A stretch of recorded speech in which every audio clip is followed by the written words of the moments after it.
Friends, आप सब कैसे हो। मुझे उम्मीद है कि आप लोग बहुत अच्छे होंगे और मन लगा के पढ़ाई कर रहे होंगे। दोस्तों, आज हम क्या पढ़ेंगे? रेखा चित्र पढ़ेंगे। क्या पढ़ेंगे? रेखा चित्र पढ़ेंगे और इसको हम ट्रिक के माध्यम से याद करेंगे, क्योंकि बहुत सारे रेखा चित्र हैं और बहुत सारे रेखा चित्र एक जैसे लगते हैं तो हमें बहुत दिक्कत होती है। आज उन्हीं रेखा चित्रों को क्या करेंगे, हम ट्रिक के माध्यम से याद कर लेंगे। और रेखा चित्र अगर पूछे किसे कहते हो तो क्या है, यह अंग्रेजी के स्केच का पर्याय है। क्या है? स्केच का पर्याय है। और रेखा चित्र में क्या होता है, शब्दों के माध्यम से एक रेखा बनाई जाती है। मतलब ऐसी कोई कहानी हो, ऐसी कोई बात हो जिसको शब्दों के माध्यम से इतने अच्छे तरीके से कह दिया जाता है कि हमारे माइंड में एक शब्दों का रेखा चित्र खिंच जाता है। उसी को क्या कहा जाता है? रेखा चित्र कहा जाता है। अब हम देखते हैं पहली रेखा चित्र है, किसका है? महादेवी वर्मा। महादेवी वर्मा ये किस काल की कवित्री हैं? ये छायावाद की कवित्री हैं और इन्होंने निहार, रस, नीरजा बहुत सारी रचनाएं लिखी हैं और रेखा चित्र भी लिखा, संस्मरण भी लिखा। संस्मरण में इनका क्या है? पथ के साथी जो है वो क्या है? संस्मरण के अंतर्गत आता है। और ऐसा क्वेश्चन भी पूछा जाता है कि यह कौन सी मतलब निम्नलिखित में से ये रचना किस विधा के अंतर्गत आती है? संस्मरण दे देगा या फिर आत्मकथा दे देगा या जीवनी दे देगा, तो हमें यहाँ बहुत दिक्कत होती है। अब देखते हैं हम रेखा चित्र। इसमें है कौन है पहली लेखिका? महादेवी वर्मा। महादेवी वर्मा का पहला क्या है? अतीत के चलचित्र। पहला रेखा चित्र क्या है? अतीत के चलचित्र। दूसरा है स्मृति की रेखाएं, मेरा परिवार। अब इसको याद कैसे करेंगे? आप लोग सन भी देखते जाइएगा, 41 और मेरा परिवार 72 का है। सन जो मुख्य रचनाएं हैं उनका सन पूछा जाता है तो आप लोग उसको याद करते चलिएगा। अब देखते हैं महादेवी को हमने क्या किया था? महादेवी नाम से याद कर लिया था। वो महादेवी है, मतलब महादेवी की मूर्ति है। अगर हम महादेवी के सामने जाते हैं तो क्या याद करते हैं? अतीत के चलचित्र, अपना अतीत याद करते हैं ना। अगर कहीं जाते हैं मंदिर में तो हम अपने अतीत के बारे में सोचते हैं कि नहीं, कि पहले मैं ऐसे थी, मतलब बहुत खुश रहा करती थी, लेकिन अब क्या है, अब हमारे ऊपर दुख आ गया है। हे महादेवी, हे माता, इसको क्या करो? दूर करो। तो अभी क्या है, अब क्या करते हैं? जाके हम महादेवी के सामने अपने अतीत को याद करते हैं। अतीत का चलचित्र ये चलता है और स्मृति की रेखाएं खिंच जाती हैं। क्या होता है? स्मृति की रेखाएं खिंच जाती हैं और हम अपने परिवार के लिए क्या करते हैं? दुआ मांगते, परिवार के लिए मिन्नत करते हैं। फिर से देख लो, महादेवी के सामने हम जाके क्या करते हैं? अपने अतीत के बारे में सोचते हैं और स्मृति की रेखाओं में डूब जाते हैं और अपने परिवार की सुख शांति के लिए क्या करते हैं? उपासना करते हैं, आराधना करते हैं। ये हो गया खत्म। इसके बाद है श्री राम शर्मा। ये वही श्री राम शर्मा है जो शिकार साहित्य के लिए बहुत ही प्रसिद्ध है। अगर एग्जाम में पूछ ले कि ऐसे कौन से लेखक हैं जो शिकार साहित्य के लिए प्रसिद्ध हैं, तो कौन है? शिकार। कौन आ जाएगा शिकार में? श्री राम शर्मा। हमने याद कर लिया था कि राम कहाँ जाते हैं? वन में जाते हैं, वो शिकार करने, खेलने जाते हैं, शिकार करने जाते हैं। तो श्री राम शर्मा किसके लिए प्रसिद्ध हो जाएंगे? शिकार साहित्य के लिए प्रसिद्ध हो जाएंगे। अब इनकी रेखा चित्र कौन सा है? इनका बोलती प्रतिमा। कौन सा रेखा चित्र है? बोलती प्रतिमा। हमने याद किया था राम की मूर्ति को देख के हम क्या करते हैं? शर्म के मारे उनकी प्रतिमा को देख के क्या होता है? शर्म नहीं लगाते हैं। श्री राम की मूर्ति को देखकर कैसा लगता है कि अभी प्रतिमा उनकी बोल देगी। श्री राम की मूर्ति ऐसी बनाई जाती है, वैसे हालांकि सारी मूर्तियां ऐसी होती है जैसे लगता है अभी बोल देंगे, कहते हैं जैसे लगता है भगवान अभी बोल देंगे। तो श्री राम की मूर्ति को देख के कैसा लगता है कि जैसे लगता है अभी बोल देंगे, मतलब बोलती प्रतिमा। और इन्हीं का संस्मरण है जंगल के जीव, वे जीते कैसे हैं, शिकार, ये सारे क्या हैं? संस्मरण है।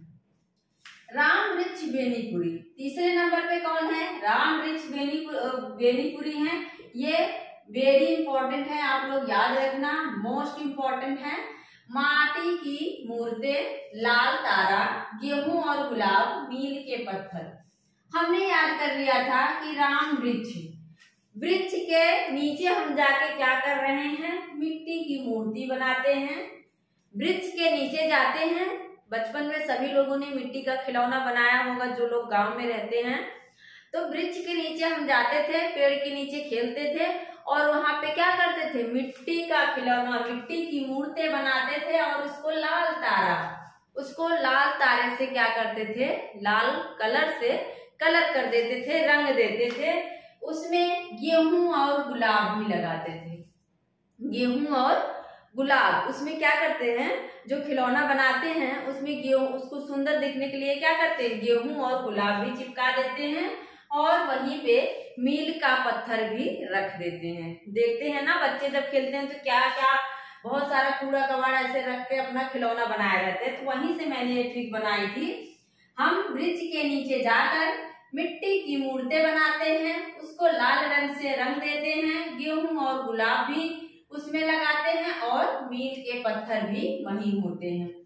अब देखते हैं कन्हैया लाल मिश्र प्रभाकर। कन्हैया लाल मिश्र प्रभाकर, कन्हैया कैसे थे, कन्हैया को देख के क्या लगता था, माटी हो गई सोना। कन्हैया क्या करते थे, मिट्टी को ही खा गए, मतलब उनको मिट्टी कैसा लगा, सोना लगने लगा। मिट्टी कैसी लगने लगी, सोना लगने लगी, वो मिट्टी को खा गए। दीप जले शंख बजे। जब कन्हैया का जन्म होता है, दिखाते हैं ना टीवी वगैरह में कि जब उनका जन्म होता है तो क्या होता है, दिए जल जाते हैं, दिए क्या होते हैं, जल जाते हैं, शंख बजने लगता है और सबकी बेड़ियां क्या होती हैं, खुल जाती हैं। जहाँ पे कंस सबको कैद करके रखा रहता है तो वो नंद जो थे उनका क्या होता है, सबकी बेड़ियां खुल जाती हैं और सारे दरवाजे भी खुल जाते हैं। वही है कन्हैया लाल। अगर कन्हैया का जन्म हुआ तो क्या हुआ, मिट्टी को ही सोना समझ के खा गए और जन्म होने के बाद दीप जले शंख बजे। कन्हैया लाल मिश्र प्रभाकर। फिर है डॉक्टर नगेंद्र। डॉक्टर नगेंद्र का हमने याद किया था, चेतना के बिंब इनका रेखा चित्र है और मैंने नगेंद्र को नाग कर लिया था। नगेंद्र को नाग, और नाग कहाँ रहते, बिल में रहते हैं ना, नाग कहाँ रहते हैं, बिल में रहते हैं। बिंब को मैंने क्या कर लिया था, इसको बिंब को मैंने बिल बना लिया था। तो नाग कहाँ रहते हैं, ये बिल में रहते हैं। चेतना के बिंब नगेंद्र। सेठ गोविंदास। सेठ को मैंने बना लिया था कि जैसे सेठ है, कोई सेठ है, बनिया है तो क्या करता है, चेहरे जाने पहचाने। अगर किसी को उधार दे दिया, तो उसका चेहरा वो कभी भूल नहीं सकता, उसके चेहरे को जान पहचान जाता है। सेठ गोविंदास हो गया। देवेंद्र सत्यार्थी। अब देखो देवेंद्र सत्यार्थी, सत्य क्या होता है, रेखाएं बोल उठी। जो सत्य का अर्थ जानता है वो क्या होता है, वो रेखाएं बोल उठती हैं। जो सत्य है वो क्या होता है, बोल उठी। सत्य अपने आप क्या है, बोल उठता है, उसको छुपाया नहीं जा सकता। फिर है कृष्णा सोबती। कृष्णा सोबती ये कहानी भी लिखी है, इनका उपन्यास भी है और इनका संस्मरण भी है, रेखा चित्र। हम हसमत, इसके कितने भाग हैं अगर देखें तो 3 भाग हैं।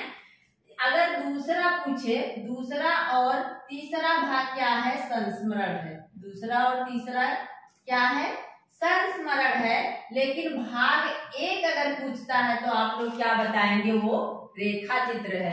अब ये याद कैसे रखेंगे कि भाग 1 रेखा चित्र है, 2 है, 3 है, बहुत दिक्कत होती है। तो 1 में हम देख रहे हैं क्या आ रहा है, का आ रहा है ना, 1 में क्या आ रहा है, का आ रहा है, भाग 1। तो 1 और रेखा चित्र भी का के बाद क्या आता है, खा आता है ना। भाग 1 में का और रेखा चित्र में खा, तो याद रख लेना जो भाग 1 है वो क्या है, रेखा चित्र है। फिर है सत्यवती मलिक। सत्यवती मलिक अमिट रेखाएं। इसको मैंने क्या कर लिया था, मलिक को क्या कर लिया था, मलाइका कर लिया था, मलाइका अरोरा। तो मलाइका के बाद क्या कह रहे हैं, अरोरा कह रहे हैं ना, मलाइका अरोरा जो भी हो। और अमिट रेखाएं, यहाँ भी आ रहा है वहां भी आ रहा है। मुझे रेखाएं बोल उठी और अमिट रेखाएं में बहुत दिक्कत होती थी। मैंने मल्लिक को क्या कर लिया, मलाइका अरोड़ा कर लिया, और यहाँ आ रहा है, यहाँ भी आ रहा है, तो रेखाएं बोल उठी, किसका हो जाएगा, देवेंद्र सत्यार्थी का। और अरोड़ा में आ रहा है, मिट में आ रहा है, तो ये हो जाएगा सत्यवती मलिक का। फिर कौन है, उपेंद्र नाथ अस्क। कौन है, उपेंद्र नाथ अस्क। इनका है रेखाएं और चित्र। अस्क को मैंने क्या कर लिया था, अस्क बना लिया था। अगर किसी के आंसू निकलेंगे, अस्क होगा तो क्या रेखाएं बनेंगी और चित्र तो बनेगा ही। अगर ऐसे आंसू निकले तो एक रेखा निकलती है कि नहीं, तो रेखाएं और चित्र अगर पूछे तो अस्क, हमारे अस्क गिरेंगे तो क्या होगा, एक रेखा बन जाएगी, तो रेखाएं और चित्र हो जाएगा अस्क का।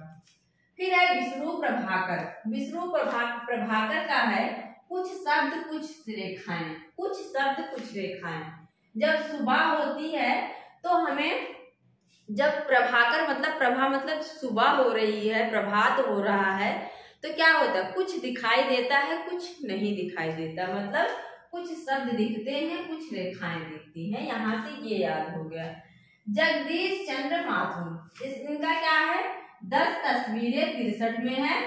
अब देखते हैं जगदीश में 10 है कि नहीं। अगर मात्रा हटा दे की तो जगदीश में भी 10 आ रहा है और 10 यहाँ भी है, तो 10 तस्वीरें हम यहाँ से याद कर लेंगे। किसका है, जगदीश चंद्र माथुर का 10 तस्वीरें। फिर है लास्ट माखनलाल चतुर्वेदी। इनका क्या है, ये भी पूछा गया है। समय के पांव 62 का है। समय के पांव माखनलाल चतुर्वेदी। जो लोग चतुर होते हैं वो क्या करते हैं, समय के पांव को सही, मतलब जो समय है उसको, उसके अनुसार वो चलते हैं। जो चतुर होते हैं वो समय के अनुसार अपना पांव रखते हैं। इस तरह से याद कर लेंगे। मुझे लगता है आप लोगों को याद हो गया होगा।